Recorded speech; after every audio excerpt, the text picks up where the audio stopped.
ఈ కూటమి ప్రభుత్వం వచ్చాక కరెంటు బిల్లులు, కూరగాయల ధరలు, నిత్యావసర సరుకుల వస్తువుల ధరలు ఎలా అనిపిస్తున్నాయి మీకు అసలు? 5 సంవత్సరాలకి చంద్రబాబు ఉంటే ప్రజలు బతుకు చచ్చిపోతారు.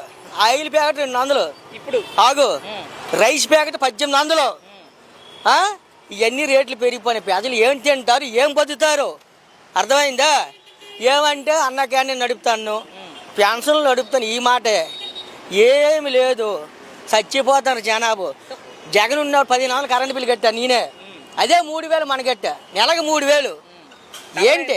డబలే 3000 ఎక్కడ, 1500 ఎక్కడ? మీ సంపద ఏమన్నా పెరిగింది అప్పటికి ఇప్పటికి? అప్పటికి ఇప్పుడు ఏమైనా తగ్గింది సంపద. కానీ పథకాలన్నీ ఇచ్చేసాం, ప్రజలంతా సంతోషం. ఈ టీ ఒకటే 5 రూపాయలు ఉండేది, ఈ టీ 10 రూపాయలు అయింది. జనాలు సంతోషంగా ఉన్నారు. ముఖ్యమంత్రి గారు నా ప్రశ్న వినట్లా మీరు? జనాలంతా సంతోషంగా ఉన్నారు, పథకాలన్నీ ఇచ్చేసామంటున్నారు ఆయన. పథకాలు లేవు, బొతకాలు లేవు. ఏమైందంటే